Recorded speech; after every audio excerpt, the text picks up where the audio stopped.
Might just say hello to the former All-Australian from the Western Bulldogs, ruckman superstar Luke Darce. Hello, Big Jew. Hello, Jim.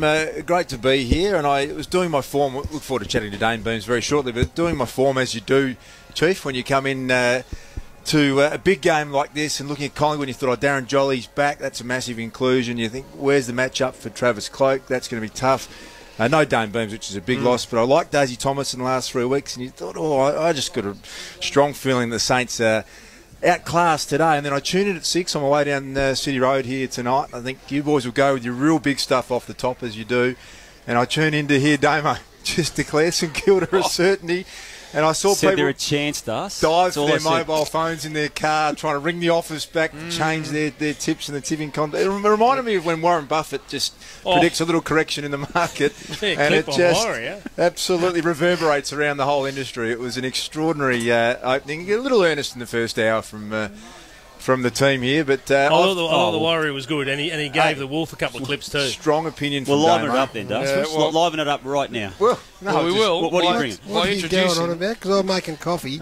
Duke comes in trying to throw a few, is he? Any danger of a little latte my way? Well, you've been sitting out there for an hour doing nothing, and you want me to go out and get you a coffee? Driving through traffic on City Road. We've got to get to Dane. We do need to get to Dane. Pecking order Wolf on Fire. I don't know if you've seen it. I'm telling you, he's at his arrogant best at the minute. Surely not. Chief, it's an annual discussion, but one I'm interested to get your thoughts on. Justin Kosi, he plays his 197th game of AFL football tonight. He's kicked 244 goals.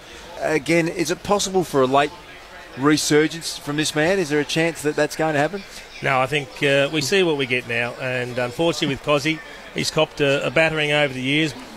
His form fluctuates. He'll find a conditions and a matchup that suits. He'll take a few good marks, kick a few goals. They've got to hope that he does that more often than he normally does. But, I think the days of thinking things are going to change and he's going to dominate contests, that's certainly folly now. I give you credit for your question, though. Thank you. Yep. Is it too late? I know. How old's Kosi? How old's Kosi? But people find something change. late, Garry. How old is he? I don't know. He'd be close to 30, wouldn't he? True. Probably. Yeah, 31 this year. You never It's know. not too late. You piling now, are you? Not sure if we need any smart aleck stuff. No, I don't think it was a smart aleck. I think it was one of the more optimistic questions I've heard on Triple M, and I liked you working hard to find a positive. Fairly deadbanded response from the chief. His head nearly wobbled off saying no. He's almost 50, and you're asking for a late change. Well, you never know. How about the tip rat who's on the wane? And we'll see him in action tonight. He's got some history against Collingwood. I get the feeling that he is still capable of pulling out a 5 or 6 goaler. I think tonight with Jim in the box, they tend to understand when they've got support up in the stands. Come on. And I think Tip, who's had some real lean feasts of late. He's got an empty guts. On this ground.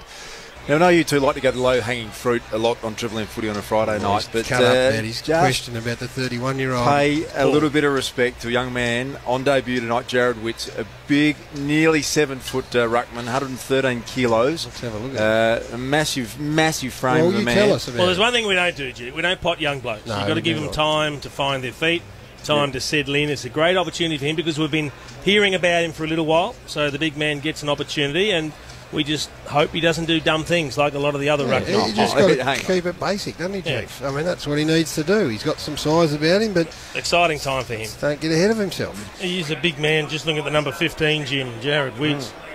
Well, he is Duke's man. A big man. And look, bottom line is they'll probably sub one of their big blokes off when the time's right, Collingwood, because, they've got 3 talls that all can play in the ruck as well. So it's what if likely they all catch fire, Chief? Well, they might, but big blokes don't normally catch fire for 4 quarters. And you look for a little bit of run.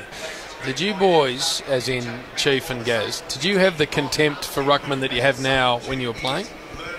Like out on the ground? Well, or did you have an appreciation for them at that stage? I had a Brownlow medalist and Strawberries O'Dwyer. Well, so where's it come from then? Well, because they were half smart.